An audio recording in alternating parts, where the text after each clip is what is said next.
Bom dia a todos, obrigado aí pela presença. Vamos começar o webinar, nosso webinar sobre Displiports. Tivemos aqui um imprevisto com o nosso convidado Ricardo Medina, infelizmente ele não vai conseguir comparecer. E nosso outro convidado ilustre, Fernando Marcondes, está a caminho, ele deve chegar daqui a pouquinho. Antes de começar, eu gostaria de falar um pouquinho do Infra 2038, que é uma... Espero que todos estejam me escutando bem. Só para também deixar avisado, nós estamos gravando essa sessão e depois deixaremos ela disponível em algum canal do Infra 2038. Bom, o Infra 2038 é uma organização sem fins lucrativos que tem o objetivo de atuar na melhoria da infraestrutura no Brasil. Somos hoje cerca de 90 membros e fazemos um trabalho voluntário em que discutimos os problemas e as soluções de infraestrutura no país. A gente tem um grupão no WhatsApp, a gente discute iniciativas, projetos de lei e como a gente pode contribuir para melhorar o ambiente de investimento no Brasil. Alguns dados aqui são importantes para que os senhores possam compreender a magnitude da infraestrutura no Brasil. Segundo a InterB, do Cláudio Fristac, em 2017, o investimento em infraestrutura no Brasil foi de 1,69% do PIB. No ano passado, subiu um pouquinho para 1,82%, que significa mais ou menos 124 bilhões de reais. Mas ainda é um valor insuficiente para cobrir a depreciação dos ativos e para manter a qualidade dos serviços. Com base nesses números, a gente tem um estoque calculado de infraestrutura no Brasil da ordem de 36% em 2017. A média dos países desenvolvidos é de 70%. O Japão é fora da curva, tem um estoque de 179%, segundo a McKinsey. Para que a gente possa chegar nessa média de 70%, é necessário que a gente comece a aumentar o investimento em infraestrutura e passar desse 1,8% para, no mínimo, 5,5% em 2038. E isso faria com que a gente saltasse do 73º lugar no ranking de infraestrutura do World Economic Forum para o 20º lugar. E esse investimento seria em valores em reais de 8,7 trilhões de reais. Pode parecer muito, mas não é impossível. Lembrando que na época dos anos 70 era mais ou menos isso que a gente investia na infraestrutura no Brasil. Então a gente tem uma missão difícil de elevar o investimento em infraestrutura no Brasil, mas é um desafio que é possível conquistar se a gente juntar governo, investidor, academia e debater as melhores soluções para a gente melhorar o ambiente institucional no Brasil. A gente estava falando há pouco aqui do efeito multiplicador da infraestrutura, né? Cada R$1 que a gente investe em infraestrutura, a gente gera mais ou menos 3 em benefícios, né? Isso vai aumentar a produtividade do Brasil. Nossos produtos a gente vai conseguir exportar com menos custo, a gente não vai perder 10% da nossa safra nas estradas, vai melhorar a renda, vai criar mais emprego, melhorar a expectativa de vida, produtividade da nossa economia e assim por diante. Alguns exemplos de trabalhos que nós fizemos aqui no Infra foram contribuições à CVM na mudança de regras de fundos de investimento e também discussões do Ministério da Economia sobre medidas de correção e incentivo à melhora da financiabilidade. Também tivemos participação ativa na discussão com o governo, interlocutores, parlamentares na votação do Marco Legal do Saneamento, contribuições à minuta do edital, da BR, do contrato do edital e do contrato de concessão, da BR 381-262, entre outros. Bom, o tema de hoje, então, é Displiports. O que são Displiports? Quais os benefícios que eles trazem para os projetos públicos e privados e os desafios para a sua implementação no Brasil. Eu convidei aqui ilustres profissionais qualificados para debater um pouco sobre o Displiports. Temos aqui o André Junqueira, procurador-geral do Estado. Procurador-geral ainda não. Procurador-geral do Estado. E André Civil, professor de Engenharia Civil na Universidade de Brasília. E Fernando Marcondes, que deve chegar daqui a pouco. Temos aqui o nosso ilustre convidado, Jorge Jobim, que é um pioneiro no uso de Displiports no Brasil, precursor na linha 4 do metrô. Ele nos deu a honra aqui de participar do nosso debate. Eu vou começar, então, falando um pouquinho sobre o que é o Dispute Boards, e a gente vai fazer uma divisão da nossa sessão hoje em duas grandes partes. Nessa primeira sessão, que deve durar mais ou menos meia hora, vamos falar um pouquinho, cada um vai falar um pouquinho da sua área de atuação e como tem visto o Dispute Board no Brasil. E depois, na última hora, a gente vai fazer, a gente vai responder a eventuais questões da audiência, também fazer um debate, uma mesa redonda. Para começar, então, vou fazer uma conceituação do que é o Dispute Boards, para que todos saibam, né, aqueles que não estão muito afeitos a essa figura. Peguei uma definição aqui do Fernando Marcondes, do livro dele. É um comitê formado por profissionais experientes, imparciais. Vou colocar aqui o materialzinho que nós fizemos. Acho que pode facilitar aqui.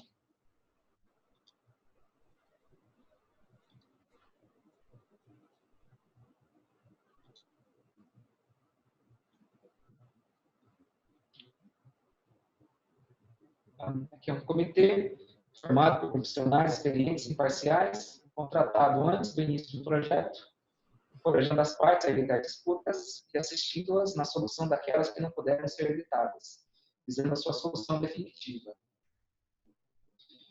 Depois a gente vai poder explicar um pouquinho melhor como que funciona isso na prática. Por enquanto, é importante que vocês tenham ciência de que existem três tipos básicos três tipos de Dispute Boards. O DRB, o Dispute Review Board, que emite decisões não vinculantes. O DAB, que emite Dispute Adjudication Board, que emite decisões vinculantes. E o CDB, Combined Dispute Boards, que pode emitir de início, emite recomendações não vinculantes, mas pode também emitir decisões vinculantes. Rapidamente, sobre os benefícios dos Dispute Boards, o custo dele é muito baixo em relação ao projeto, varia entre 0,05% a 0,25%, e 99% dos conflitos são encerrados no curso da obra em menos de 90 dias, segundo os dados da DRPF. Bom, dito isso, gostaria também de ver que a gente convidou aqui profissionais qualificados, mas questões de logística, não convidar todos, mais clientes no mercado. Eu também poderia estar falando uma hora só de nome de profissionais qualificados, né, Julinho? Mas a gente gostaria de deixar um abraço para o Marcelo de Botelho, de Florianópolis, o Júlio Bueno, aqui de São Paulo, Augusto Pereira, de Canedo, e Gilberto Vaz, de Belo Horizonte. Bom, como para iniciar então a nossa primeira parte aqui, Liga pra gente no 42. Pessoal, eu vou colocar vocês aqui no mudo, por enquanto, para a nossa parte do debate.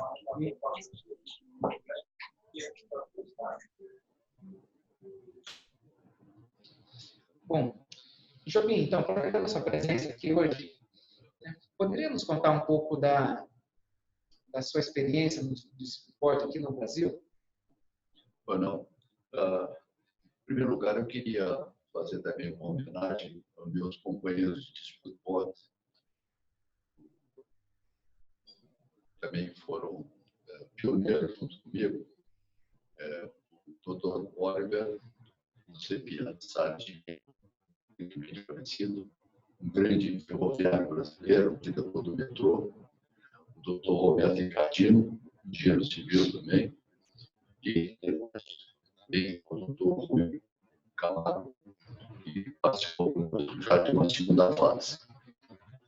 A nossa experiência foi muito interessante porque, primeiro, ela teve o apoio de um organismo mundial, através do BIRDS, e esse banco já trouxe, dentro dos contratos, todos eles no modelo FDIC, já trouxe uma série de regras, uma série de exigências para o funcionamento do Dispute Board.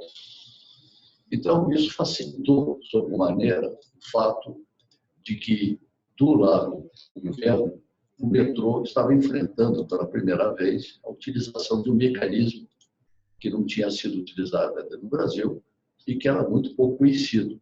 Nós estamos falando isso em 2004, começou a atuação do bonde. E o plano mundial deu efetivamente o suporte, primeiro, por um contrato muito detalhado, muito bem feito, onde as cláusulas previam soluções para todas as situações e previam a forma de atuar. E dessa forma, apesar de ser um disputa de um board, um TRP, onde a gente fazia somente uma recomendação, mas o contrato previa que essa recomendação tinha que ser aceita até uma segunda atuação de parte das partes, ou seja, caso elas resolvessem que não iam aceitar a solução proposta pela sócio junta, que nós chamamos de comitê. Isso permitia, primeiro, que houvesse uma possibilidade de se reequilibrar, em parte, o fluxo de caixa dos empreiteiros, do sócio, independente da decisão final. Ou seja, não haveria aquela asfixia que é muito comum nos contratos, quando existem necessidade de reequilíbrio. Tá? E que, na parte do governo, esses reequilíbrios são sempre demorados, porque exigem providências não só jurídicas, como providências de natureza econômico-financeira. Tá? Então, dentro do contrato do Banco Mundial, já tinha uma parcela de recursos prevista para esses casos de reequilíbrio. E, realmente, o primeiro caso que nós enfrentamos, dentro dos 11 casos que nós tivemos que analisar, no primeiro caso, já o valor envolvido era muito grande e a necessidade de reequilibrar o contrato era quase que iminente. Nós estamos falando de centenas de milhões de reais, não de quantias pequenas. Então, isso permitiu que realmente o contrato continuasse em andamento, não tivesse não trouxesse uma repercussão em cima do andamento da obra, e o clima também de trabalho se mantivesse equilibrado. Isso também é muito importante nos contratos de produção. O que eu diria? Essa experiência foi excelente. Ela exigiu, primeiro, um espírito de cooperação muito grande de ambas as partes. Nós, como membros da junta, foi a primeira experiência no Brasil. Então, apesar de termos experiência em obras desse tipo, mas nós não tínhamos experiência nessa forma de trabalhar em solução de litígios. E do lado do governo, também uma aprendizagem que eu acho que foi muito útil. E o que também eu acho que contribuiu muito para o sucesso, vamos dizer, do nosso trabalho. Primeiro, a transparência. O disputa traz uma transparência para o contrato, que eu acho que é uma coisa muito importante. Porque tudo é discutido, tudo é colocado, toda a documentação está acessível, pode ser examinada, pode ser verificada. Então, não existe aquela tentativa de se esconder fatos. Os documentos estão ali, a gente tem acesso e a gente pode apresentá-los, utilizá-los o tempo todo. Em segundo lugar, a possibilidade de se resolverem os problemas de uma forma rápida. Por quê? Porque, de modo geral, nós levamos de 5 a 10 meses, no máximo, para dar uma solução, uma recomendação, e já poderia ser utilizada enquanto não houvesse uma decisão particular. Essas características, eu acho que são importantes e elas só conseguem existir se o Disputa Board também for implantado, eu acho que desde o início da obra. O Disputa Board da DOC, acho, pelo menos na minha experiência, é uma solução que pode até ter que adotar em alguns casos, mas realmente eu acho que o ideal do Disputa Board é a introdução desde o início do contrato. Nós começamos a trabalhar 9 meses depois da assinatura do contrato e tivemos a possibilidade de nos aprofundar na documentação toda do contrato, estudá-lo, discutido, inclusive com as partes. Então, eu diria que, em resumo, foi uma experiência muito válida e que eu gostaria que fosse adiante implantada, principalmente na parte do governo, onde você tem os grandes contratos de infraestrutura. Bom, Jubim. Obrigado. Engenheiro André, conte para a gente um pouco como que funciona o Dispute Board na prática. Você que é hoje membro do Dispute Board, né? Bom, em primeiro lugar, eu queria dizer que eu sou um entusiasta dos Dispute Boards. A primeira razão para isso é a possibilidade de economizar tempo e cronograma, né? Ou seja, perda desse tempo e custos excessivos nas arbitragens dos eventos judiciais. Então, tudo aquilo que antecipa uma decisão, mesmo que ela depois caiba, né, outras instâncias, eu acho que ela mantém aquele guardião do cronograma e do escopo contratual das partes.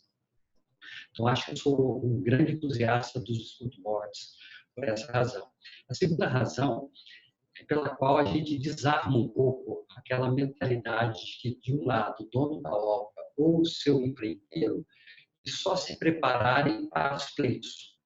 Isso aconteceu, e não só no Brasil, mas aconteceu em outros lugares também, de que essa cultura acabou negligenciando a parte técnica, tanto do dono da obra quanto do empreiteiro. Ou seja, quem era importante nessas duas instituições era o pessoal jurídico, que estava lá tentando achar onde é que eles iam encontrar os argumentos para entrar com os pleitos. Isso eu acho que é uma inversão, né, de toda uma lógica de uma construção, de um contrato, etc.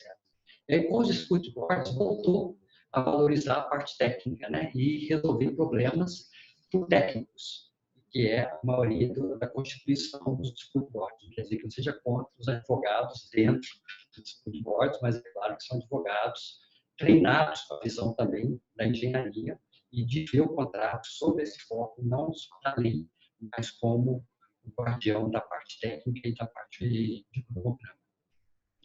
Então, dito isso, eu queria reforçar, né? Primeiro, concordo 100% com o Dr. Jobim de que, na minha opinião, o Dispute Board, para funcionar, ele tem que ser um Dispute Board permanente, não ad hoc. Ele tem que acompanhar desde o início, ou desde o momento que ele foi implementado, ele não pode ser chamado para intervenções esporádicas. Ele tem que estar continuamente acompanhando a obra e fazendo parte, né, das decisões, das verificações de documentos, etc. Esse é o primeiro ponto. Esse acompanhamento técnico, ele é fundamental e ele tem um efeito reverso. Ao mesmo tempo que o Dispute Board ele não é um organismo consultivo, né, o Dispute Board, ele, de forma alguma, ele vai atuar como um consultor técnico de alguma das partes, ele tem que se interagir da parte técnica para que ele entenda as demandas das partes, ele conheça, ele ganhe maturidade naquele contrato, e aí quando, porventura, começa a aparecer os sinais de uma eventual disputa, ele já está preparado para tentar antecipar isso, tentar buscar soluções, tentar conciliar as partes e, se ao fim um parecer de disputa for requerido, ele está 100% conhecedor daquilo que ele vai atuar. Com isso, a resposta dele se torna muito rápida, né? Dentro da lógica que o Jobim colocou, de 5 a 10 meses, hoje a gente está procurando dar respostas de até 3 meses, exatamente porque esse acompanhamento contínuo das partes se torna muito importante. O acompanhamento também contínuo das partes, né, do Dispute Board, né, com reuniões mensais ou bimensais, que é o que eu defendo, no máximo bimensais. Ele é importante também para zelar pelo relacionamento das partes. Não deixar que as partes entrem num atrito e você, quando chegou lá, esse atrito já está de uma certa forma que você vai demorar muito mais tempo para desarmá-lo. Então, o Dispute Board acaba fazendo um trabalho quase que de psicólogo das partes, né? Ele chama as partes para a mesa, vamos discutir isso, vamos apresentar, quem sabe essa seja uma solução para vocês, ou seja, encaminha a eles, né, guardando esse relacionamento. Fica muito mais fácil perante o disputa board, as partes acabam se respeitando mais e encaminham uma solução, né?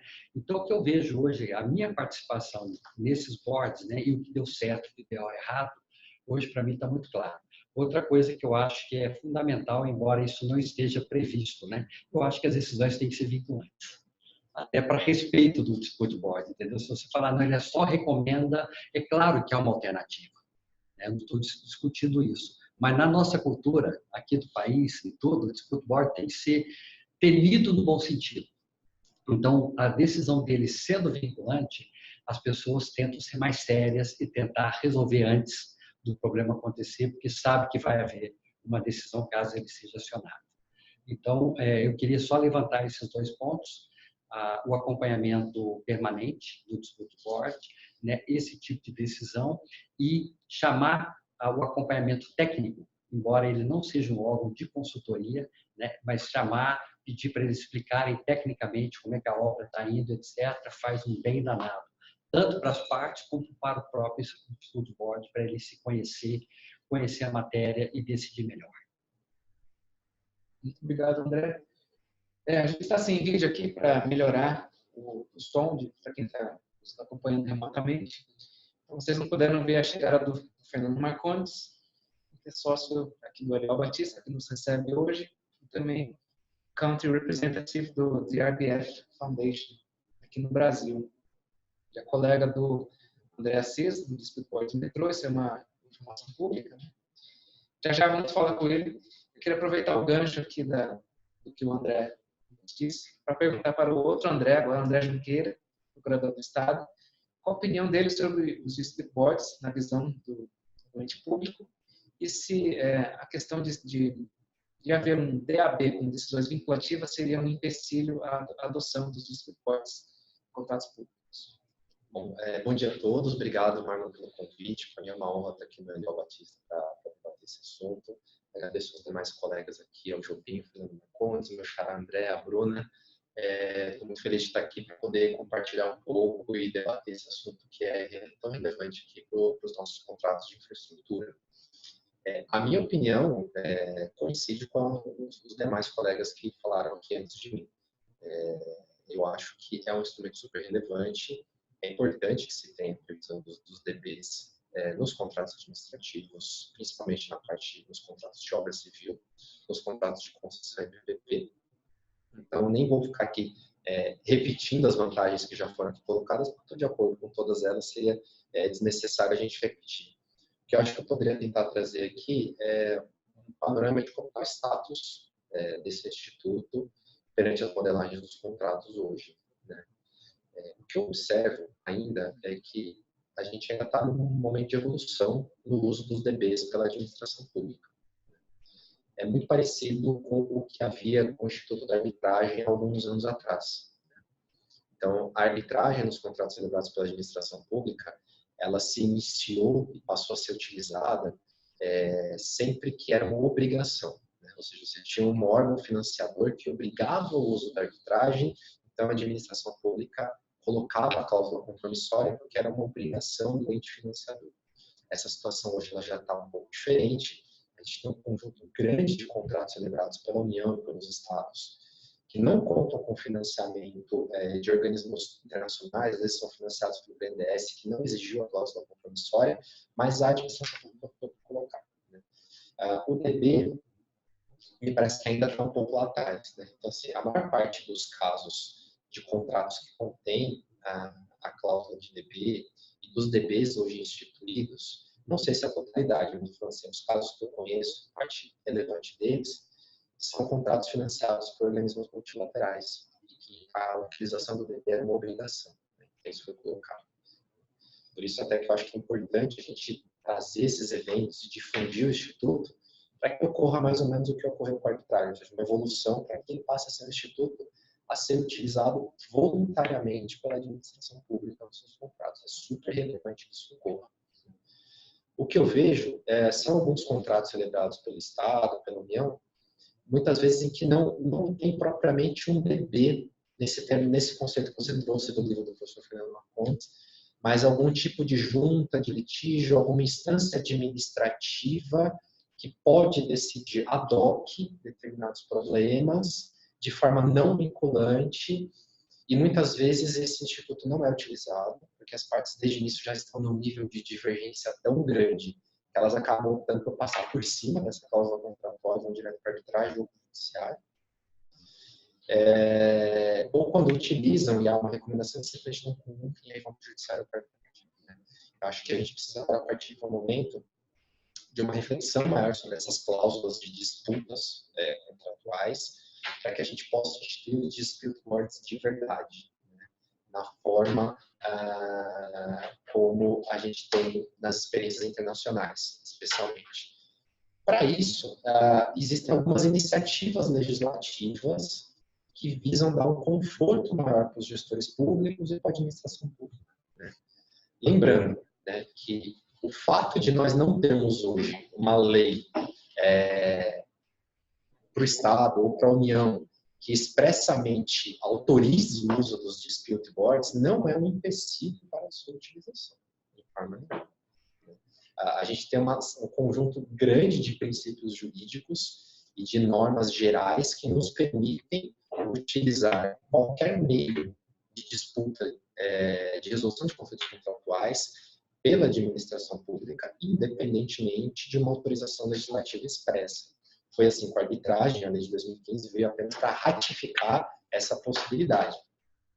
Mas, de qualquer forma, esses projetos de lei eles são importantes, porque a gente ainda tem no Brasil, infelizmente, uma cultura jurídica para a administração pública, da qual eu não concordo, mas que ainda é muito presente, de uma estrita legalidade, no sentido de que a administração pública só pode agir se houver uma autorização legislativa específica para aquelas.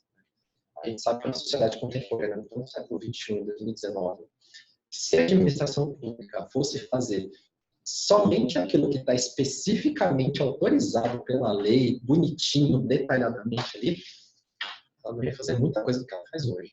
Na verdade é essa. Mas, de qualquer forma, essas iniciativas legislativas têm a sua relevância.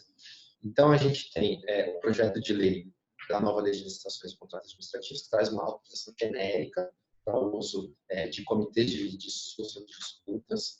E a gente tem 2 projetos de lei no Senado e na Câmara dos Deputados, trazendo as modalidades de DP, né, e autorizando o seu uso. O projeto do Senado ele fala especificamente para os contratos celebrados com a União, e o da Câmara dos Deputados fala para contratos administrativos em geral, né?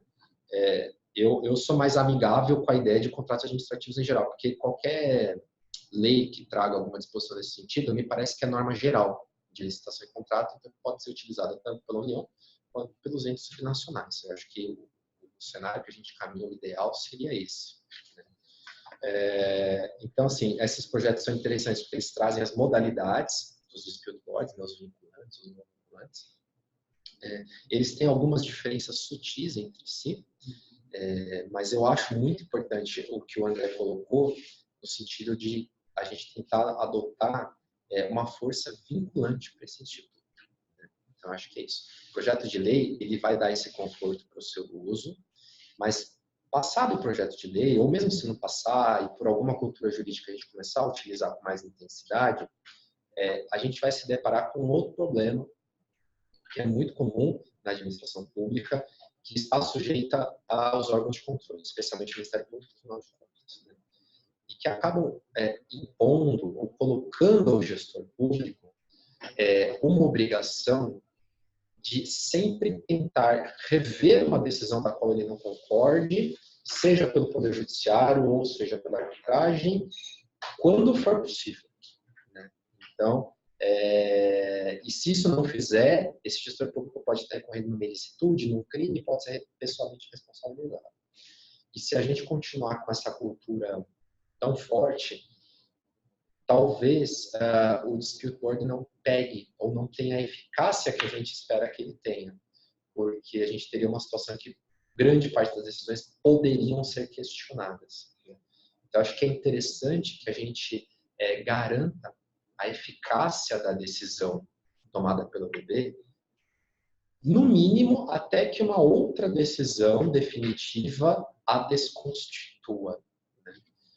O projeto de lei da Câmara dos Deputados ela tem um artigo 9º que fala sobre o prazo que as partes contratantes têm para dizer se concordam ou não com a decisão do DB.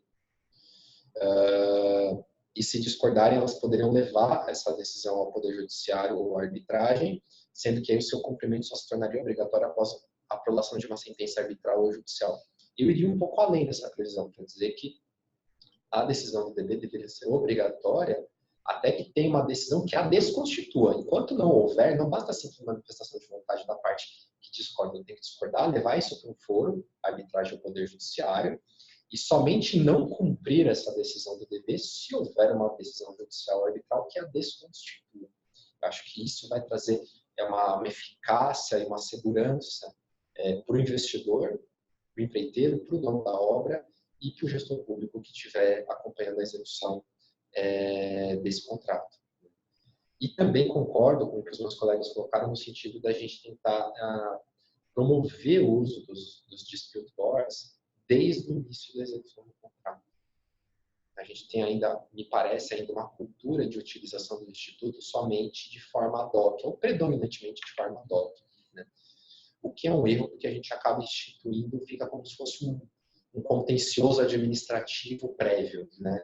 E eu acho que a filosofia do instituto não é bem essa, é antecipar os problemas e evitar essa litigiosidade. Então, acho que a gente ganharia muito tempo tendo já o dispute board constituído, o comitê já constituído, para o acompanhamento do contrato desde o seu início, né? Então, para isso é interessante que haja uma previsão no contrato já da sua obrigatoriedade de constituição inicial, que a administração pública que celebra esse contrato já faça o provisionamento dos recursos necessários ao adimplemento das obrigações financeiras decorrentes do uso deste DB, porque ele tenha orçamento e tenha o saldo financeiro para pagar isso. Se ele não tiver, ele vai largar a mão e não vai utilizar.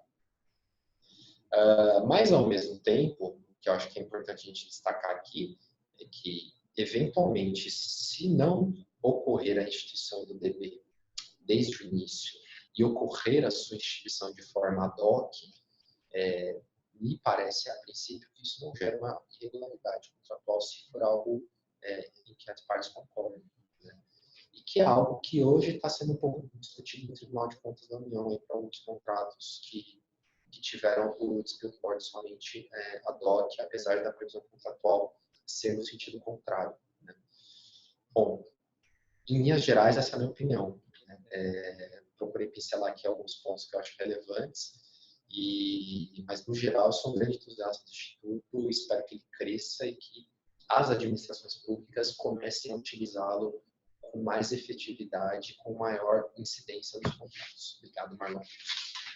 Obrigado, André, muito esclarecedor.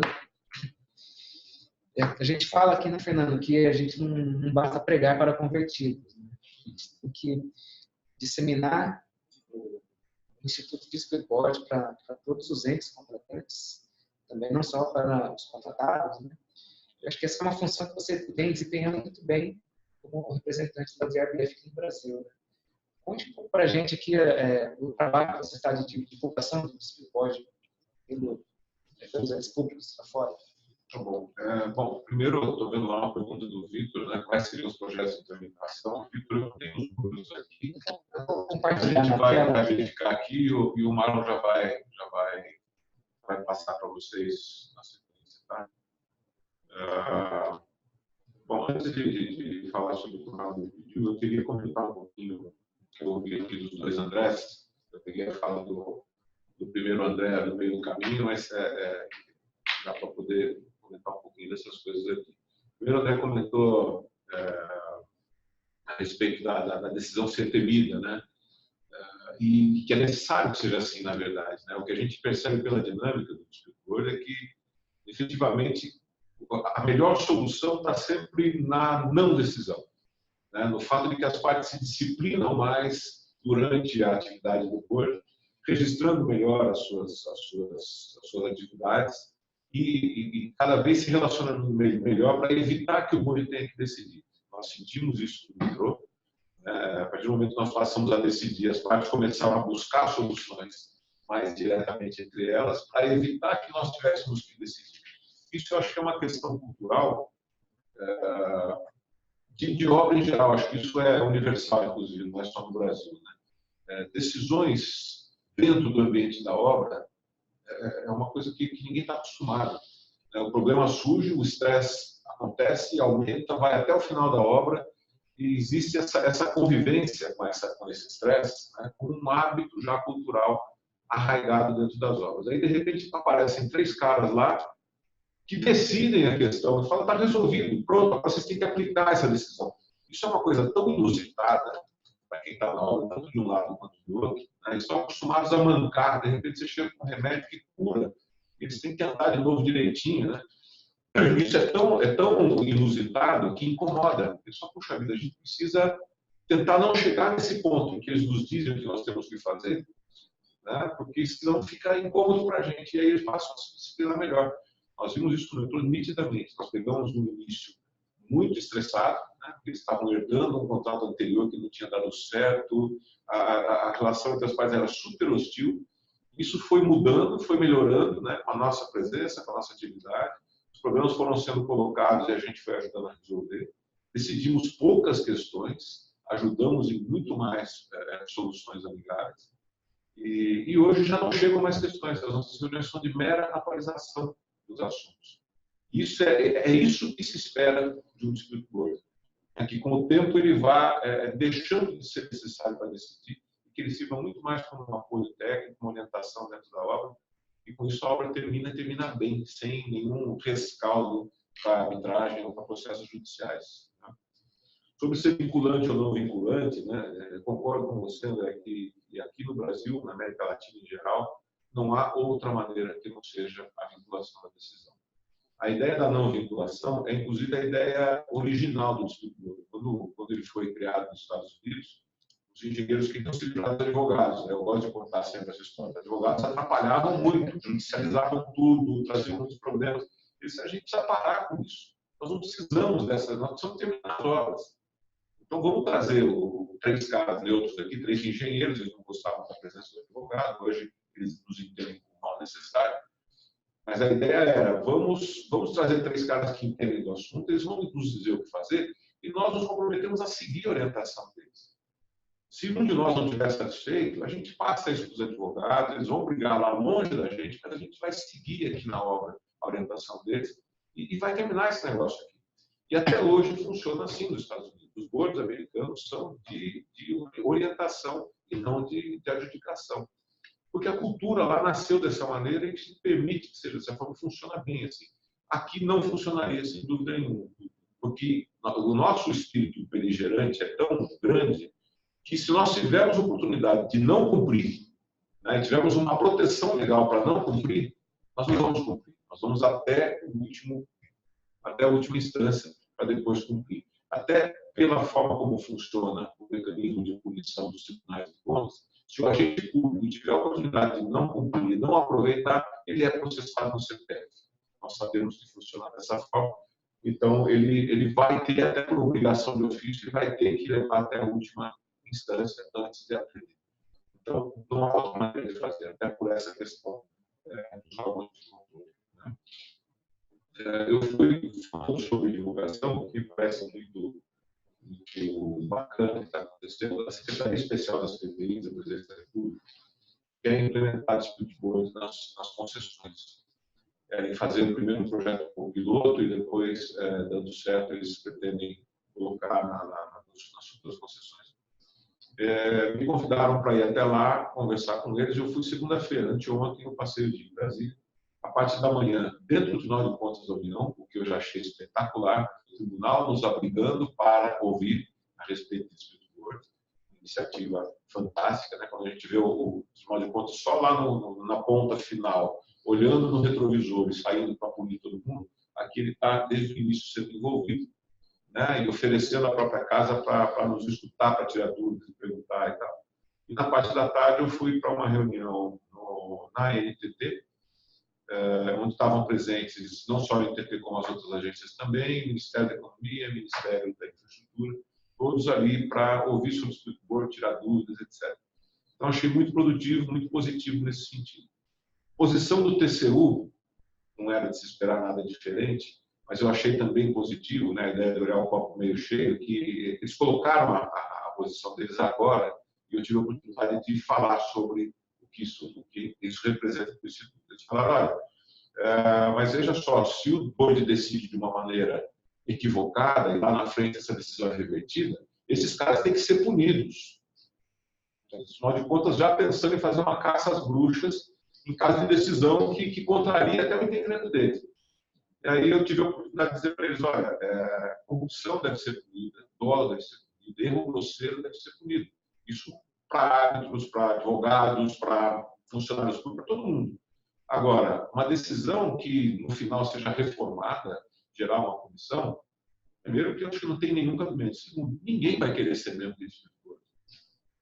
Então não vai acontecer. Se a ideia, no final de contas, for sair punindo cada vez que o board tiver uma decisão reformada, esquece. Você não vai, ninguém que seja sério e responsável vai querer assumir uma posição de membro desse tipo de board. Então, se a ideia for essa, acaba aqui a conversa. Vamos esquecer. Não põe isso no board, deixa para lá. Ah, tá, bom, tudo bem. Mas o TCU deve poder rever a decisão do distribuidor. Outra posição muito equivocada. Olha, veja só, isso também é uma oportunidade de esclarecer. Não é essa a ideia. O TCU não pode ter o poder de desdizer uma decisão do board. A cláusula escalonada dos contratos diz que é um não dado pela administração pública que gera necessidade ou a providência dos concessionários contratados de iniciar o procedimento de decisão do board, a decisão do board, na sequência, uma arbitragem com o processo judicial. Então, vai reformar eventualmente a decisão do board, não é uma decisão do TCU. Assim como hoje não é uma decisão do TCU que derruba uma decisão arbitral ou uma decisão judicial. O caminho não é esse. O TCU tem um papel interno junto à administração pública, mas ele não pode mudar uma decisão dada por um órgão decisor eleito pelas partes. Assim como ele não vai mudar jamais uma decisão arbitral. Assim como o judiciário não segue as decisões do TCU necessariamente para dar suas próprias decisões. O TCU, até muito recentemente, não aceitava arbitragem em nenhum contrato público. E o STJ já decidiu há mais de 10 anos que os contratos públicos são passíveis de arbitragem. Quer dizer, ele simplesmente despreza a opinião do TCU e o que vale é a decisão do STJ. Então, vejam bem qual é a posição que o TCU tem que ocupar nessa história. Não é ele o decisor final, nunca será. Eu não sei até que ponto isso gera um incômodo neles, provavelmente gera muito incômodo, mas eu achei importante fazer esse esclarecimento para que eles possam, desde já, decidir que papel eles querem ocupar. Se é um papel de oposição, desde o princípio, boicotando a iniciativa da Secretaria das PTIs, ou se efetivamente eles querem compreender o que está acontecendo e se encaixar de uma maneira mais harmoniosa a essa iniciativa das PTIs. O segundo André mencionou sobre a voluntariedade, do de ser usado voluntariamente pelas partes, em vez de ser algo em cumprimento de uma cláusula de financiador, etc.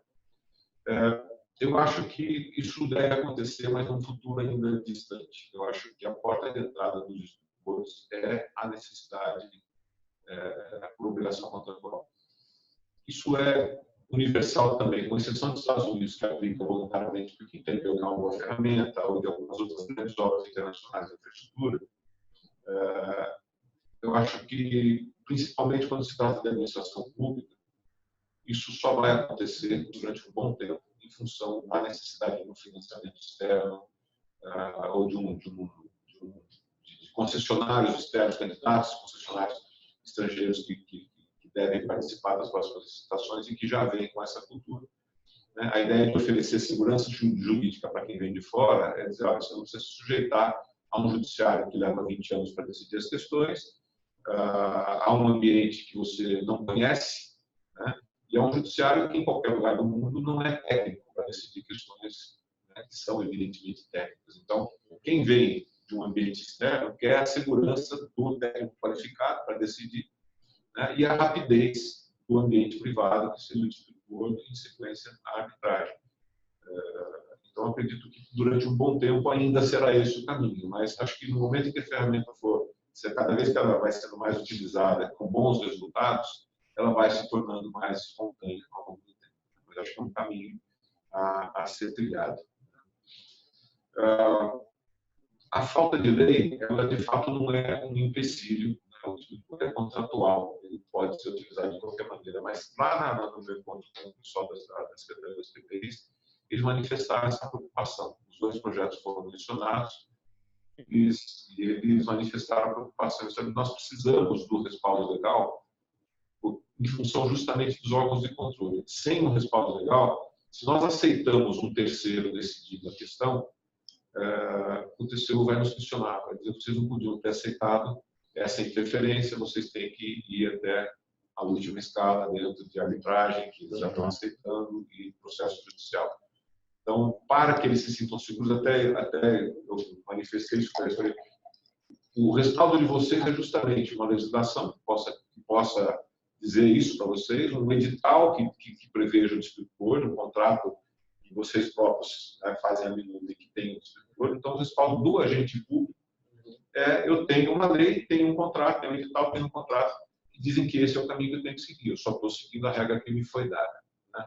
Então, sem esse respaldo, eles não se sentem seguros para agir. Por mais que haja toda a interpretação positiva, como você mencionou agora há pouco, infelizmente, nos órgãos de controle, não é essa a interpretação. Então, eles só vão deixar de temer o órgão de controle no momento que eles tiverem o respaldo legal. Então, eles estão vendo com bastante entusiasmo a ideia dos dois projetos. Concordo com você que o projeto da Câmara dos Deputados, ao colocar a administração pública em geral, é mais abrangente do que o projeto da Anastasia no Senado, que fala só da União. Uma preocupação que também surgiu lá é como usar o dispute board nas concessões. O dispute board foi criado para a obra, né? E aí, um dos que foram lá com a gente foi o Maurício da Procuradoria, ele foi também, que é hoje a SPO, presidente da SPO, foi comigo lá nessa reunião. E ele mencionou que ele fez um estudo prévio para verificar a utilização de distributores e concessões e só encontrou um caso no Japão.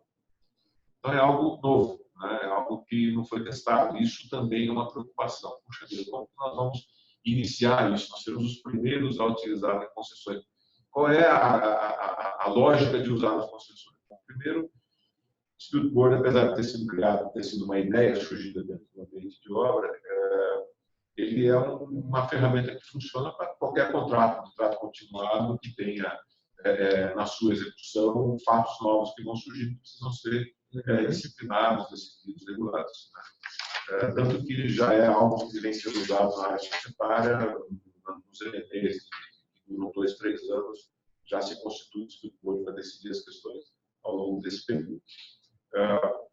O que eu imaginei dentro das concessões era utilizar o Dispute Board. Talvez, no primeiro uma recomendação que eu fiz a eles foi algo que vocês não precisam nem se preocupar com o TCU, nem com rubrica no orçamento, nem nada.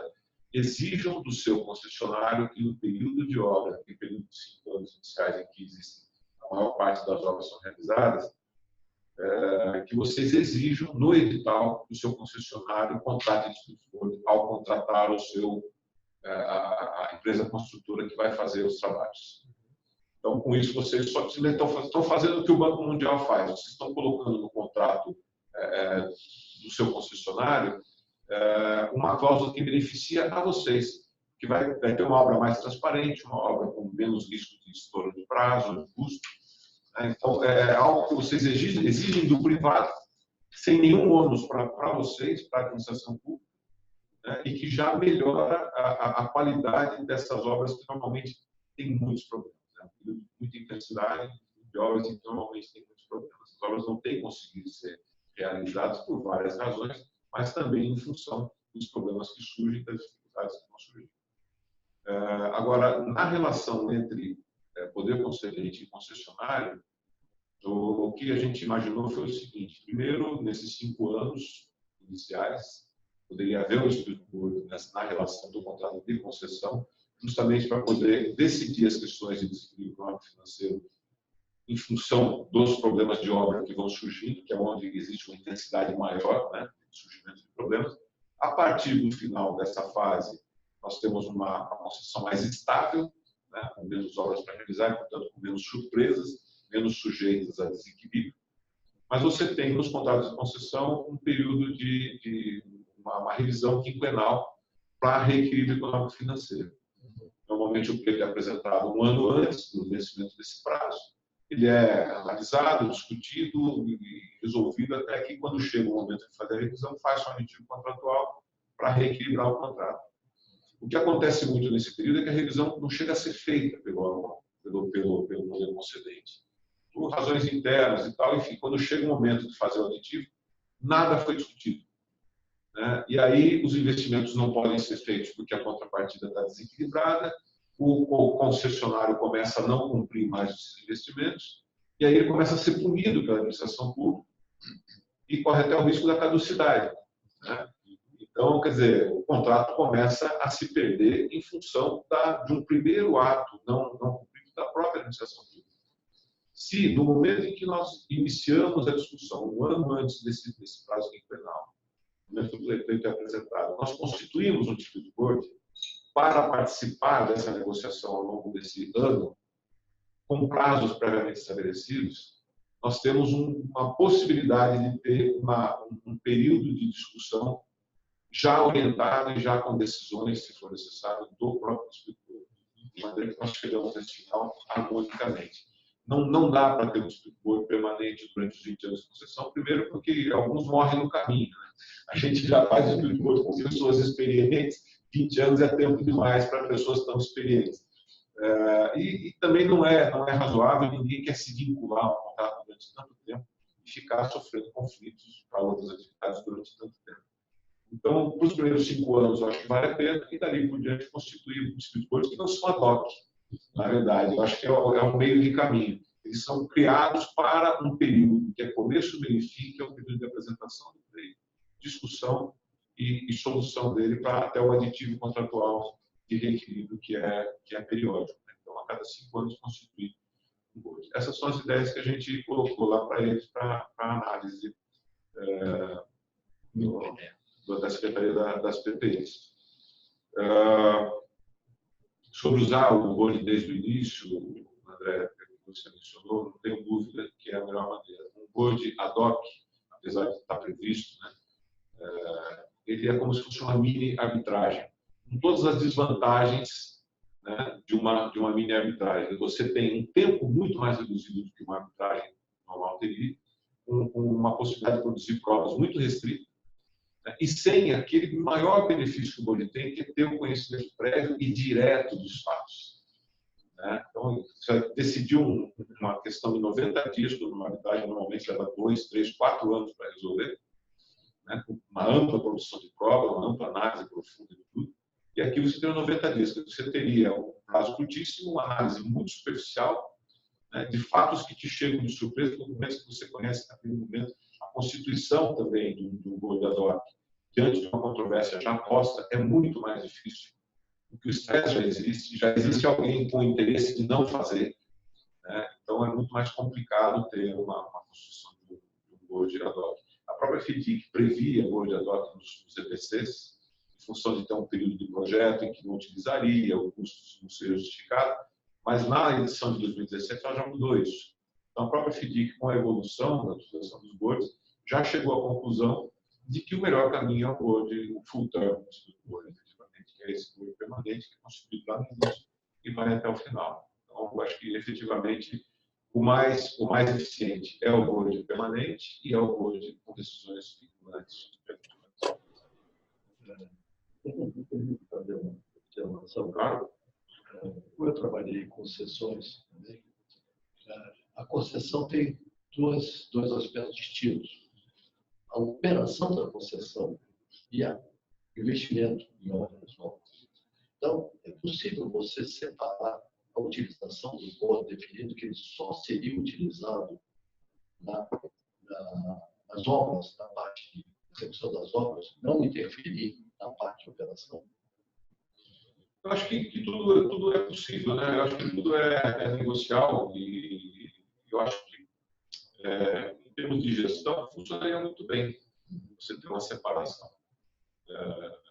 Nesse período que eu mencionei dos 5 anos, que o board estaria, os 5 anos iniciais, que o board estaria presente, talvez a maior utilidade dele seja efetivamente na decisão dos reequilíbrios em função das questões de obra que surgem. Você vai ter um contrato de obra com o excelente concessionário e uma companhia construtora, um consórcio, que vai ter uma série de problemas, que nós sabemos que existem mesmo, vai ter surpresas geológicas, vai ter dificuldades com licenças, vai ter atrasos em função de bloqueio de tráfego, etc. Todos os problemas que a gente sabe que existem, né? Os stakeholders, né? Você tem problemas de desapropriação que atrasam, então você acaba sofrendo uma série de imprevistos, que nem são tão imprevistos assim, mas que vão acontecer, que não estão na conta e que precisam entrar na conta, né? No momento em que essas coisas surgirem. Então, são problemas típicos de obra, que vão ter uma solução dentro do contrato de construção, mas que precisam refletir na relação poder concedente e concessionário,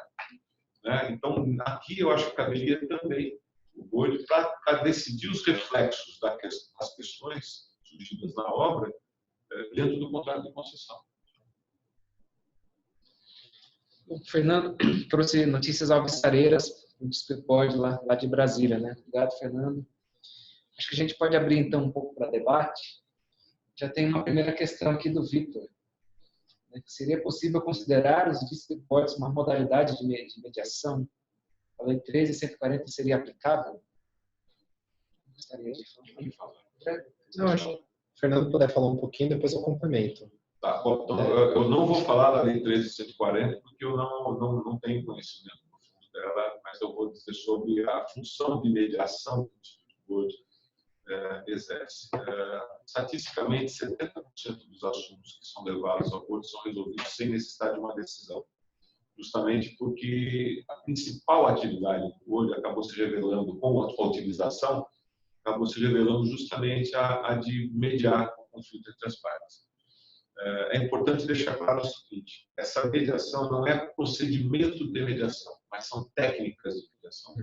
Então, um board, é importante que os membros do board estejam treinados para aplicar as técnicas psicológicas, digamos assim, de mediação, né? De redução de expectativas, de pensar fora da caixa para pensar em soluções menos ortodoxas e tal. Mas nunca aplicar um procedimento de mediação. O procedimento de mediação prevê reuniões em apartado com as partes, prevê a opinião do mediador a respeito da posição de cada um. E se um painel fizer essa função, exercer essa função durante o processo de mediação, e a mediação não for frutífera, ele está comprometido para decidir a questão. Então, assim como o mediador não deve ser um árbitro, da mesma maneira, o mediador não pode ser também um membro do Dispute Board. Então, dentro do procedimento de mediação. Então, respeitadas essas condições, ele não queria ter uma opinião sobre a questão, não se reunir com as partes em separado, não tomar conhecimento de informações estratégicas das partes, né? Porque não vão, se elas abrirem as suas questões estratégicas, elas vão também comprometer o julgamento. Então, esse tipo de situação deve ser evitada. Agora, as técnicas de aproximação das partes, isso sim deve ser usado, e até por isso que a FDIC homenageou, né, essa tendência dos boards de fazer a mediação, incluindo na versão de 2017 um a mais no DAB, que era o Dispute Adjudication Board, e o Dispute Avoidance Adjudication Board, que é justamente para exercer essa função. E hoje nos congressos se discute muito sobre os limites desse avoidance, né, que é justamente isso que eu estava mencionando, né, que a gente evita que essa atividade de mediação comprometa o julgamento. Eu queria perguntar a você, não seria mais lógico você chamar isso de conciliação, não tanto de mediação? Talvez sim. Talvez sim. Exatamente do tipo de atitude que o board tem que ter. Né? Exatamente. Aproveitando esse tema, eu queria perguntar para vocês como o board atuaria na prática mesmo na prevenção de litígios, esse avoidance. Desculpa, mas estava lendo lá Depois a gente vai fazer a pergunta do William, né? Mas como o board atuaria na prática na prevenção do litígio? Qual o papel do board na prevenção do litígio? É dentro daquele que eu falei, por exemplo, quando o board faz aquele acompanhamento do tempo todo, ele já vai começando a identificar os pontos de conflito entre as partes. E eu acho que ele tem que ser proativo, ele tem que começar a tratar disso claramente, de forma transparente com as partes. É natural que as partes comecem a colocar isso na mesa, nas reuniões, e começam a mostrar os seus pontos de vista, e aí eu acho que o papel do CRD, nesse caso, é estimular soluções. Ele começa a propor soluções, mas não decidindo qual é a solução, jogando para eles as possíveis soluções e pedindo para eles pensarem, se reunirem, estressarem aquelas alternativas de soluções e trazer isso para uma próxima vez. Isso tem funcionado muito bem. E aí, de 3 ou 4 questões que a gente percebe que no mês seguinte só volta uma, que ainda está ali enroscada, E mesmo uma segunda rodada, etc., a gente tenta evitar de ir para disputas, estressa um pouquinho mais de estímulo a soluções, dá novas ideias. Como o Fernando falou, nunca definir a solução. Você tem que dar ideias de solução. O que eles podem pensar? O que eles podem tentar fazer? E eles, em reunião separada do board com eles, vão tentar estressar aquilo. O caminho tem dado muito certo. E eu acho que funciona muito bem dessa forma. É muito curioso, que às vezes eles estão tão envolvidos naquela situação que eles não conseguem enxergar coisas que são até bastante óbvias, né? Do tipo, nós já fizemos lá, por que vocês não fazem uma reunião só do pessoal técnico? Separa o pessoal da obra, põe só o pessoal técnico para discutir isso aqui, vocês chegam a algum ponto. Chegaram. Na reunião seguinte, a gente conseguiu evoluir aqui. Bom, agora a questão é mais, o mérito está decidido, mais a questão é do preço. Vocês não juntam só o pessoal de orçamento aqui, com o pessoal que analisa lá? Fizeram também, na segunda, na terceira reunião, o assunto estava resolvido. Quer dizer, coisas muito simples, e só de segregar as pessoas que estão discutindo. A gente já recomendou, puxa, traz mais esse cara para a reunião, porque ele só cria problema. Já não veio na próxima reunião, o ambiente já ficou melhor. Então, essas sensibilidades que a gente vai tendo do relacionamento entre eles vão mudando. As duas partes mudaram, todas as pessoas, os interlocutores. Isso melhorou muito a relação. Ou mudou a forma da pessoa se comportar. Também. Tem casos que a pessoa se comportava de uma forma, a partir de um ponto, ela viu que ela tinha que mudar o comportamento dela, estava já distante. Mas teve interferências sérias, de mudar pessoas, etc., para que sentasse àquela mesa pessoas que queriam trabalhar de forma proativa em função de soluções. De forma colaborativa. Dentro dessa proposta desse papel de prevenção de problemas, eu queria aproveitar um pouco a experiência de vocês com o tema para perguntar o seguinte: às vezes num contrato que você tem uma obra civil extremamente complexa, um contrato que leva alguns anos para concluir a obra civil, você tem a administração pública com um gerenciador da sua obra. Se for uma concessão ou uma PPP, às vezes você tem a contratação de um verificador independente para avaliar os índices de desempenho da contratada. E tendo a figura do DP formado desde o início, como é que fica o relacionamento entre todos esses agentes que têm o seu papel ao longo da execução contratual? Pode ter um conflito entre eles? Pode tornar a gestão contratual mais difícil? Como é que a gente lida com essa dinâmica de ter vários agentes dentro da sua competência para dizer o que está adequado, o que não está adequado, ou apresentar propostas para a boa execução do contrato? Como é que fica isso? Eu não tenho a menor dúvida de que a complexidade da obra, muitas vezes, ela impacta na complexidade da gestão. E aí eu passo a ter vários agentes. Mas eu penso o seguinte: nós temos que simplificar. A atuação do DP, ele, em primeira instância, ele é entre o contratante e o contratado. E a partir daí, se o contratante ou o contratado tem outros agentes que foram nomeados juntos, eles podem eventualmente fazer parte da reunião para algum esclarecimento, para alguma coisa, mas a função do DP é nas duas pontas, nas duas extremidades. Qualquer coisa que tiver aqui, quem o contratou, as terceiras partes, tem que cuidar do seu gado. E do contrário, a decisão fica fora de de controle, quem é que manda no quê, né? Então, porque alguém transferiu uma responsabilidade. Então, essa responsabilidade que está sendo praticada por alguém, eu quero escutá-la, mas, de fato, eu vou atuar nos dois extremos. Do contrário, eu acho que complica demais a gestão. Entendi. André, a gente sente, como participante do Discord, que existem dois momentos onde a gente pode atuar de uma forma mais profunda, mais penetrante, mais com maior resultado. Primeiro, quando se trata de um assunto puramente técnico. Aí é mais fácil de você conduzir o processo de concordância, de acerto, mesmo sem ter que apresentar uma decisão ou uma recomendação.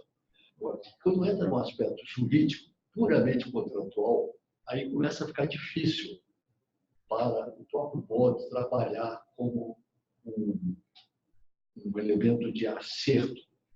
Aí eu acho que realmente você cai muito mais na área do advogado, do jurista. Por isso que é importante, então, você frisou, que exista um advogado, participe um advogado da junta. Porque nessa hora ele vai ter a capacidade de olhar do ponto de vista jurídico, que normalmente os técnicos não têm. Concordo 100%. Lembrando até que o emaranhado jurídico, às vezes, é difícil de ser entendimento até para eles, né? Então, quanto mais, assim, para quem está lá numa ponta. Então, eu acho que ajuda muito.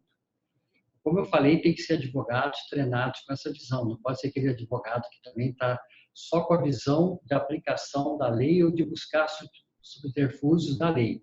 Tem que ser aquele advogado que está combinado para buscar uma solução de contratual ou de cronograma ou técnico.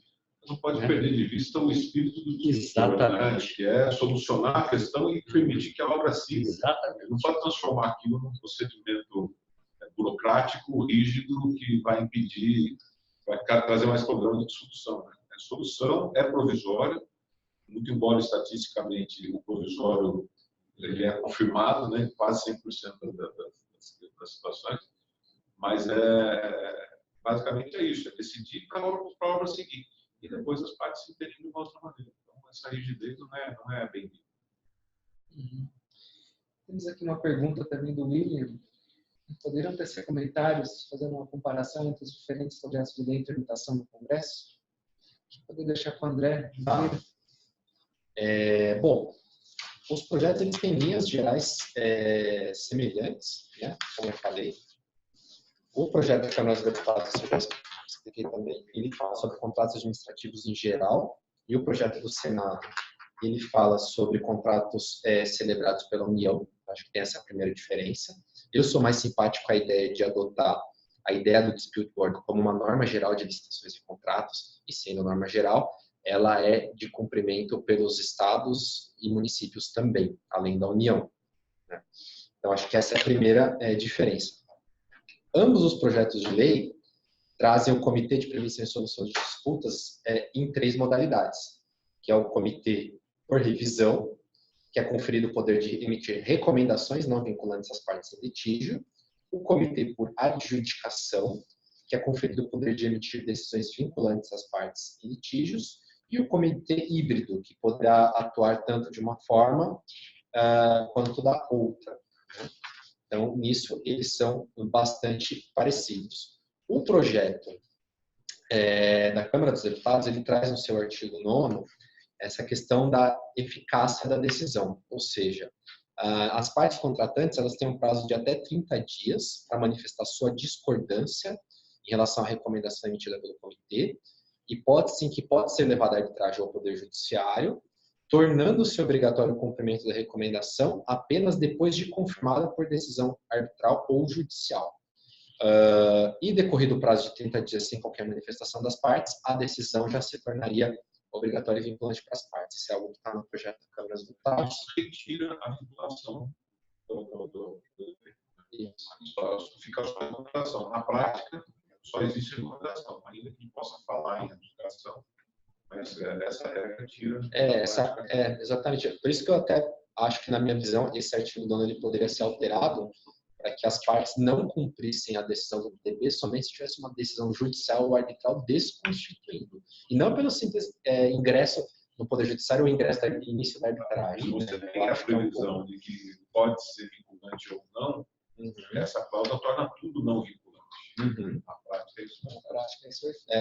E essa disposição ela não consta no projeto do Senado Federal.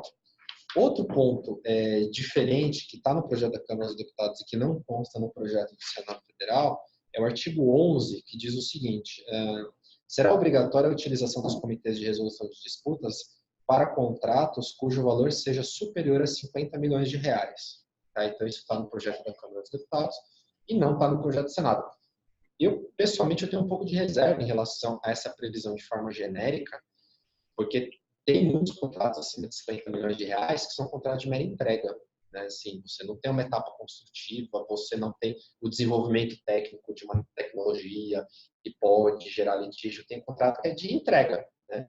Eu compro um objeto que custa 50 milhões de reais. E aí acho que não faz muito sentido que um contrato de entrega imediata, você falar em instituir um comitê para algo que é simples, que é só entregar e pagar. Né? Então, eu tenho um pouco de reserva em relação a isso. 50 milhões de reais é até um valor baixo pensando na administração pública. Né? Então, eu não sou muito simpático a esse artigo 11. Eu acho que se fosse para tornar obrigatória a utilização dos DBs em algumas circunstâncias, a gente poderia pensar em alterar esse artigo para colocar obrigatório quando houver obra de infraestrutura, obra de construção civil de determinado porte, acima de determinado valor, ou com uma etapa construtiva por tantos anos, ou que envolvesse alta tecnologia, desenvolvimento de alguma tecnologia pelas partes, alguma coisa assim. E não só fazer por valor de alçada, 50 milhões tem que ter. Né? Eu não sou muito simpático, isso está no projeto da Câmara dos Deputados e não está no projeto do Senado. No restante, os projetos são relativamente parecidos. Né? Então, eles trazem essas três possibilidades de utilização do comitê, eles colocam circunstâncias de impedimento e suspensão de pessoas para atuar como membros de DB, equipara, né, os membros de comitê no exercício de suas funções em relação delas ficam equiparados a agentes públicos para efeito da legislação penal e lei de improbidade administrativa, em disposições nesse sentido. Então, eles são relativamente próximos em relação aos demais temas. Então, as principais diferenças que eu vislumbro é essa, a eficácia da decisão, né? E essa questão do valor de alçada. Acho que essas são as principais diferenças, e a competência, se vamos restringir exclusivamente para a União ou para todos os contratos celebrados também pelos entes subnacionais. Essa previsão dos 50 milhões, ela certamente é uma inspiração do Banco Mundial. Só que o Banco Mundial fala em obras, efetivamente, e no nosso projeto de lei não é necessariamente obra, é contrato da administração pública. E é por isso é que ficou desencaixado isso. Você tem toda a razão na sua crítica. 50 milhões no caso que é só entrega, não tem nenhum sentido, por causa do valor, você tem os produtos. Não é que eu resolveu decidir. Né? Então, acho que esse é o equívoco. Eu percebo que o projeto do senador Anastasia está muito mais apegado à lei do São Paulo, que realmente foi retirado dali. E o da Câmara dos Deputados é um projeto que está menos comprometido com essa redação, que foi buscar alguma coisa fora também. E uma das coisas que ele pegou foi isso, esse limite mínimo, né, que o Banco Mundial estabeleceu, mas esqueceu de notar essa questão, que lá se faz de obra, que se tem qualquer tipo de contratação, uma compra, um distribuidor, não tem o menor sentido. Eu falo 50 milhões de dólares. 50 milhões de dólares. Que dá uma diferença boa, né? 4 ou 5 vezes mais, né? O William está agradecendo os comentários. Bons, André. Eu coloco aqui para a mesa o seguinte, quer dizer, se tudo der certo e a gente entrar nesse mundo que o Infra 2038 almeja, com a incorporação dos DBs, os contratos, né, apoiado pela legislação, etc. E aí, vai ter gente para participar desses DBs? Você vai ter membros? É. Olha, eu vou dizer para você que como representante da DRPF, É isso que eu queria escutar. Junto com o Augusto Figueiredo, que é o diretor da América Latina, e o Júlio Bueno, que hoje é o presidente da região 2, que é o mundo inteiro, menos os Estados Unidos, Canadá e Oceania. Nós temos dado workshops já há algum tempo. Nós já devemos ter certificado aí mais de 200 engenheiros e advogados.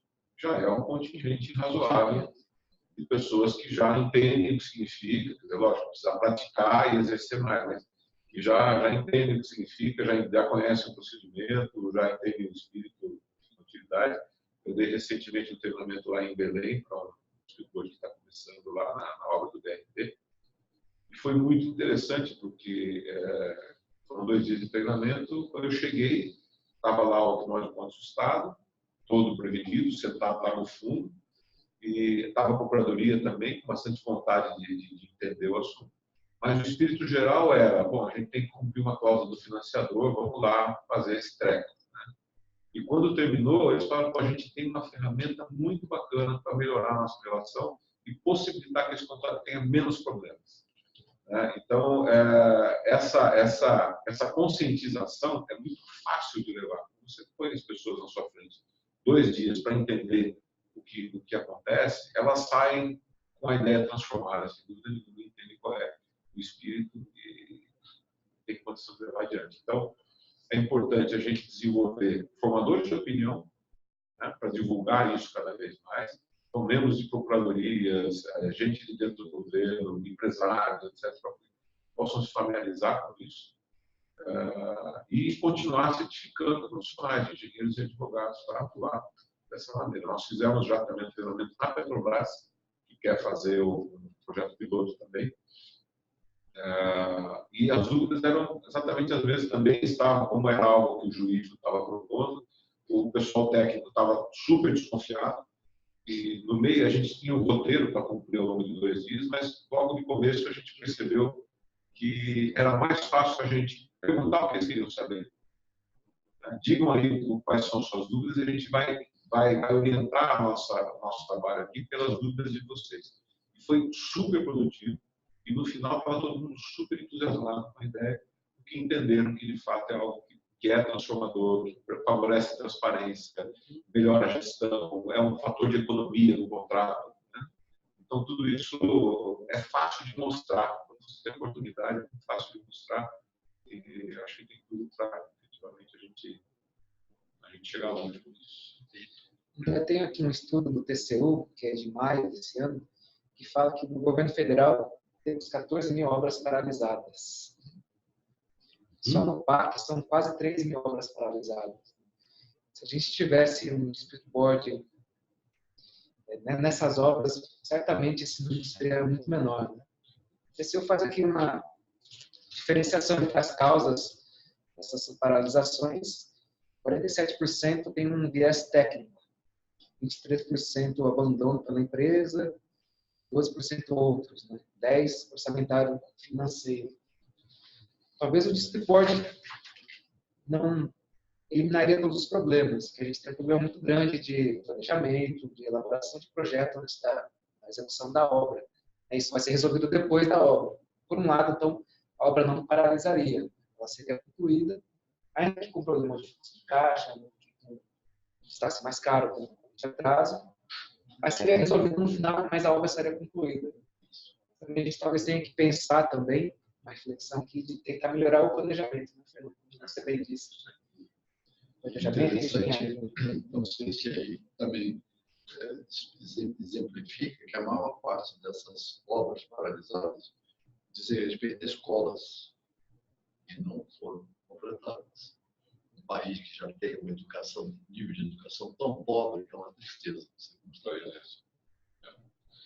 O ano passado, nós demos um curso em convênio da nossa universidade com o TCU e também teve um evento do Comitê Brasileiro de Túneis, hospedado pelo TCU, sobre tipos de contratos para túneis, onde uma coisa foi comum, tanto no curso quanto nesse debate, que é o papel antecipado do TCU.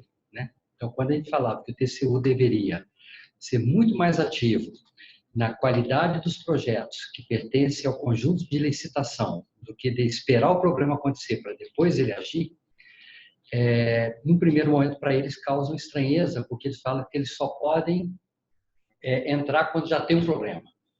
Aí a dúvida que a gente coloca para eles é o seguinte, né? Você tem que tentar resolver o problema, não é esperar ter o problema. Então, se o seu objetivo é de fato resolver o problema dessas obras públicas, de contratos errados, falta de projeto, etc., vocês têm que mudar a forma que vocês trabalham, né?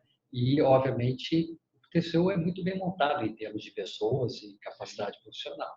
E eles já começam a se tornar sensíveis com isso, né? De procurar arranjar uma forma de trabalhar já de forma antecipada nesses aspectos que iria aí, né, evitar essas não sei quantas milhares de obras paradas, como você citou. A lei das PPIs é muito positiva nesse sentido, né? Ela coloca todos os órgãos do governo juntos desde o princípio, inclusive o TCU, sob a batuta do presidente da República, né? Você coloca todo mundo ali, o meio ambiente está ali, quer dizer, quais são os problemas de licenciamento que a gente vai ter? Ontem eu estava com um assessor especial do governador Zé, Belo Horizonte, que é da área ambiental. Ele falou, olha, a gente está avançando muito na desburocratização das licenças. A gente pega um projeto que passa por um órgão que se chama INDE, e ele é entendido como prioritário, as licenças mais simples saem em 10 dias. Levava 6 meses no mínimo. E as licenças mais complexas saem em 30 dias, 20 a 30 dias. Então, quer dizer, é um trabalho bacana que eles estão fazendo lá e a Secretaria das PPIs quer fazer exatamente isso. Diga desde já qual é o problema. O Ministério Público diga desde já qual é o problema. O Ministério do Meio Ambiente vem aqui e nos diga o que a gente tem as dificuldades. E tudo isso já é tratado desde o princípio, de forma que quando um projeto vai para a rua, para a licitação, isso tudo já está trabalhado. Porque a gente vive uma esquizofrenia, né? O mesmo Estado que licita uma obra é o Estado que inviabiliza na hora de conseguir uma licença. Com certeza. Né?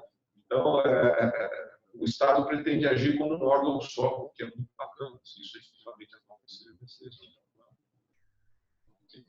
Temos uma pergunta aqui do Victor. Seria possível exemplificar o tipo de questão normalmente resolvida por reportes, problemas de engenharia, por exemplo? Deixa eu o André Assis, engenheiro André. Tem vários, né? Desde, por exemplo, a troca de uma técnica construtiva que foi necessária quando chegou lá e aí não tem o preço adequado, ou aparentemente não tem um preço para aquele tipo de trabalho, não tem um preço adequado. Falta de previsão nos documentos de licitação de alguma coisa que depois se fez necessária, né? Surpresas de encontrar um tipo de material que requeria um serviço diferente, isso, na opinião de um, vale um certo valor, na opinião de outro, vale um outro valor. Quer dizer, são os problemas de obra normal, que a gente está acostumado todos os dias, e aí o Dispute Board vai tentar resolver isso o mais rápido possível, né? Como falei anteriormente, primeiro, né, dando luz para eles, olha, isso é razoável, né? Sentam aí, vejam isso, né? Tragam o problema, e aí só nessa tentativa eles já resolvem, ou quando, no último caso, a gente tem que decidir, já houve uma evolução, um conhecimento sobre aquele assunto, e aí nós vamos decidir, seja ele tecnicamente, ou uma questão de preço, ou uma questão contratual que impacta prazo, etc. Problemas de obra, de forma geral. Uma dinâmica que se repete bastante, né? Os contratos normalmente têm descrição nos itens. Né? Então, o item X tem lá uma descrição de como é aquele item. Aí surge uma necessidade na obra e o contratado diz assim, bom, isso aqui não está previsto em nenhum dos itens, eu quero um preço novo para esse item aqui.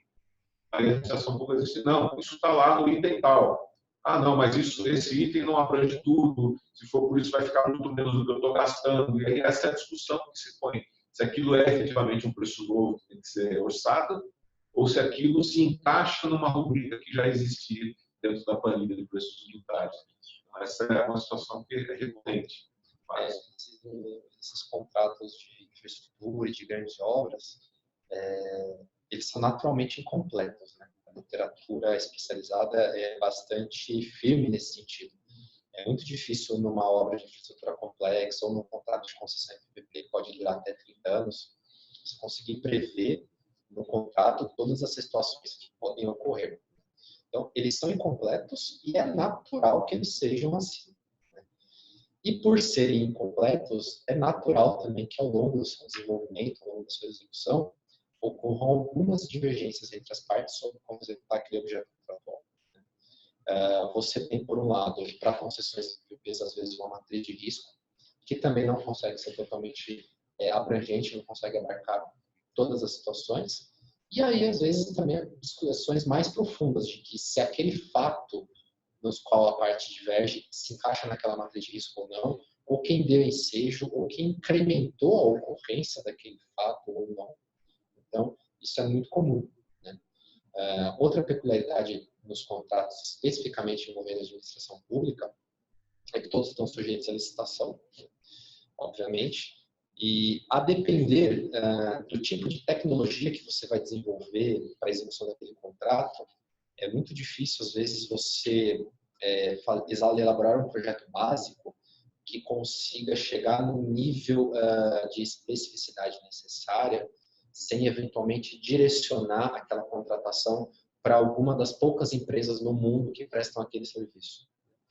Então, às vezes, você tem um projeto básico que não contém o nível de especificidades necessárias, e você tem uma etapa de desenvolvimento posterior para aquele que adjudica a licitação.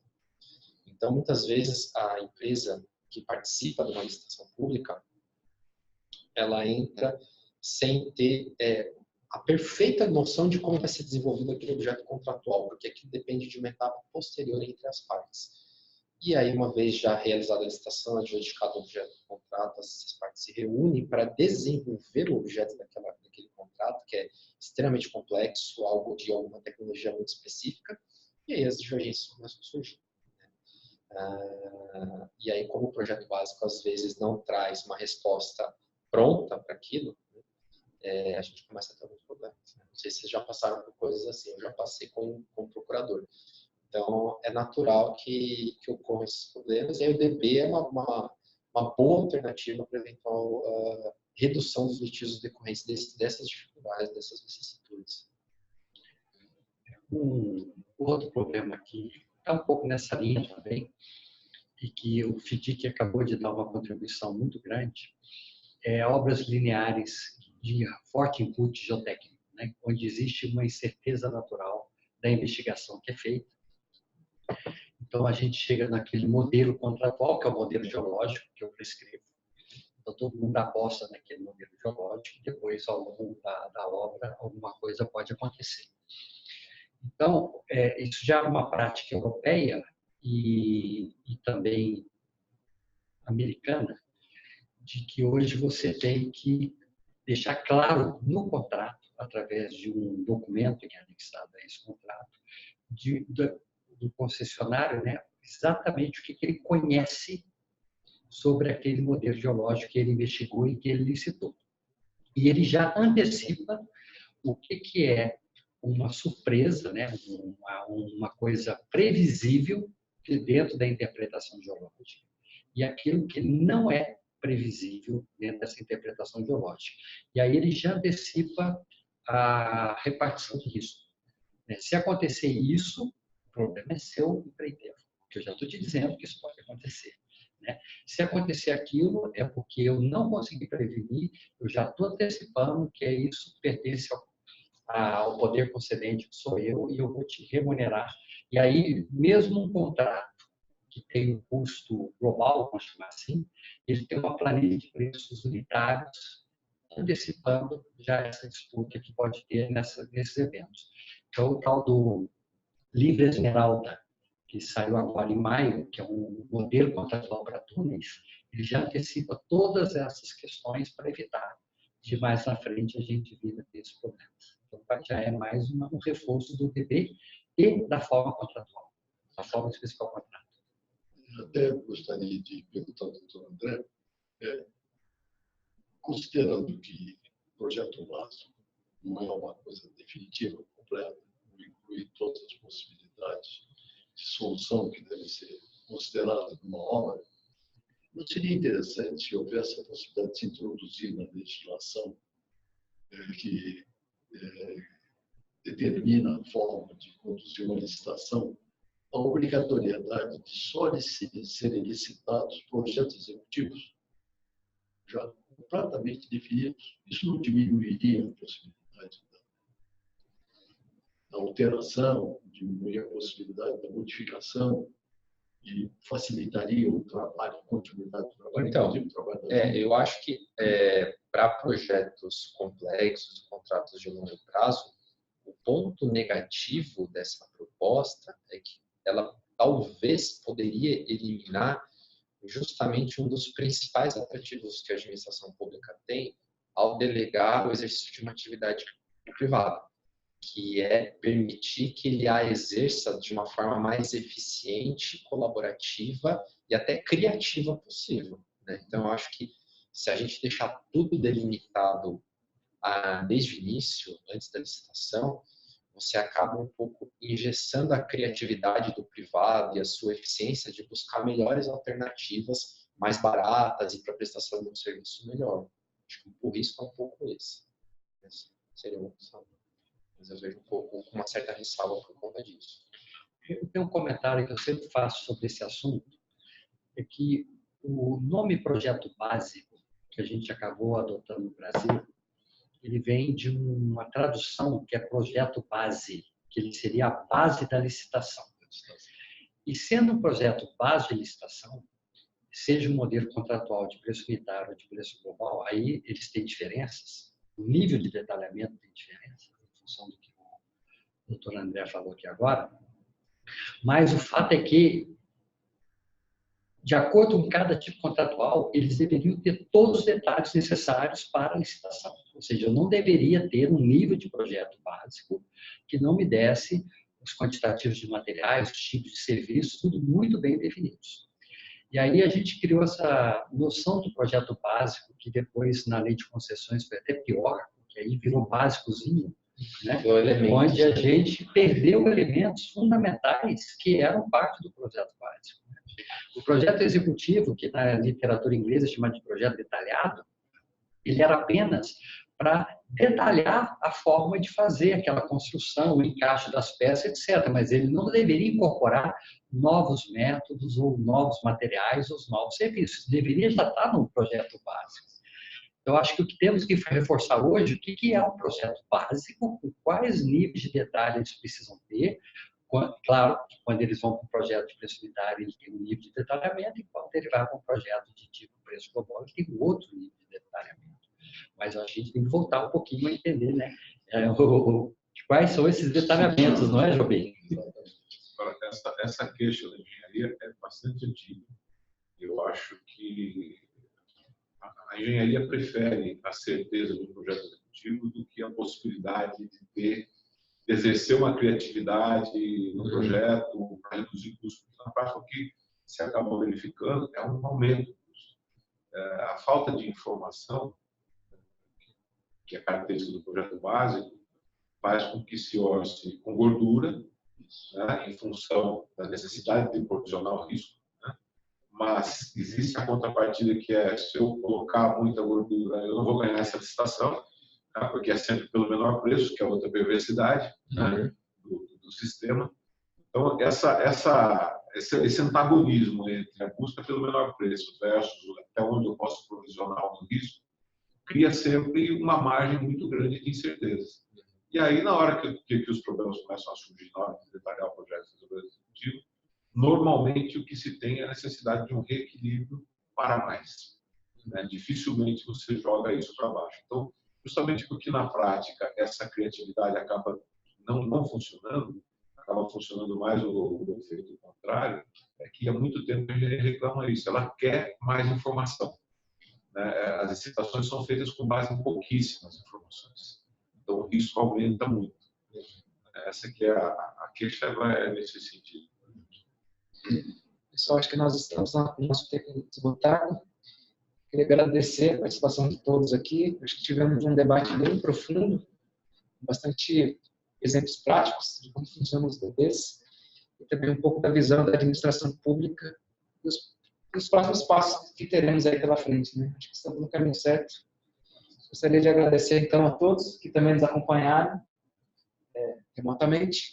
Depois a gente vai disponibilizar esse vídeo aqui nos canais, acredito que do INFRA 2038.